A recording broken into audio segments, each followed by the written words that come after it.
How frequently do you check social media every day, and what platforms are you usually on? Read this expose from Jackson Sterling, a 22-year-old pop star known for his chaotic energy and chart-topping hits.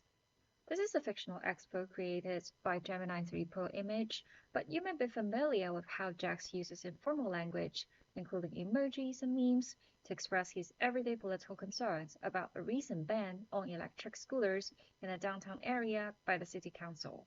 This example sheds light on the notion of digital rhetoric, a term first coined by Lanham in 1992 to consider reading and writing as electronic rather than print, on screen rather than on paper, and visually complicated rather than as pure words.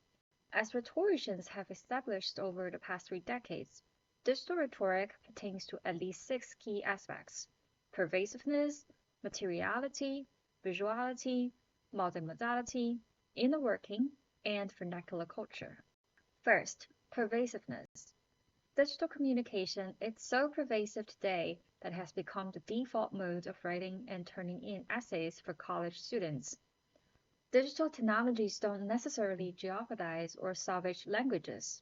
Rather, they transform our ways of reading and writing in a computational and networks world, while being constantly reshaped by our practices. Second, materiality or interface screen.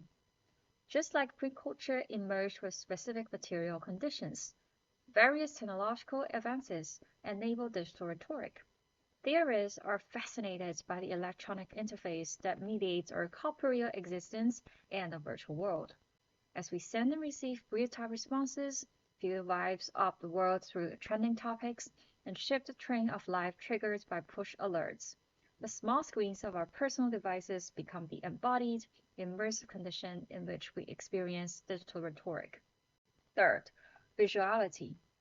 If the first two sound too abstract, if the first two sound too abstract, they lay the cornerstone for understanding the analytical categories of digital rhetoric. In our previous sessions, we reiterated that visuals may tell the stories better than words. A naturalization of computer and television screens in our work and personal lives is a classic example. On the first day of its perception, digital rhetoric was almost the equivalent of the visual logics of digital genres. Fourth, multimodality. Just like you, rhetoricians quickly picked up the multimodal or multisensory modes of knowing. Sound, hyperlinks, videos, moving pictures, memes, or rhetorical tools that strengthen the argument of immersiveness. Multimodality is not monopolized by digital rhetoric, yet it epitomizes multisensory persuasion precisely because how entrenched it is in our surroundings. Fifth, inner workings such as code, algorithms, and communication infrastructure. Digital scholars have reminded us about human biases built into the algorithms that determine what achieves more visibility and credibility. Moreover, platform-specific affordances may have become so invisible that we intuitively accept the constraints of publishing and viewing content only in certain formats, a scroll-based consumption that fragments longer arguments into digestible pieces, and the engagement mechanics such as liking, sharing, and commenting that shape our understanding of participation and social influence. 6. Vernacular culture. Of course, we're never blind recipients of digital rhetoric, regardless of our capacity to code. Instead, studies on online cultures show that we actively create digital communities and vernacular cultures, developing unique languages that may seem odd to outsiders.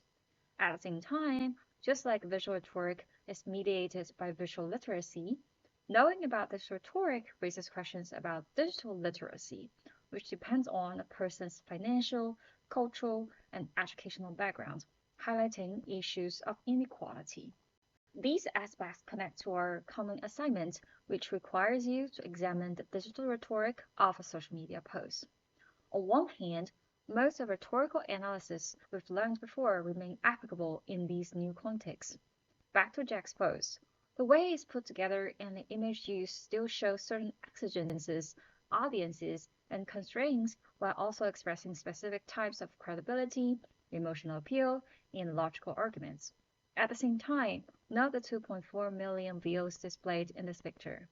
This program generated popularity metric conveys a visual message to readers who are experienced in social media cultures. It indicates how widely this message has disseminated and, as a ripple effect, how convincing it is to the audience that resonates with it and buys Jack's rhetoric.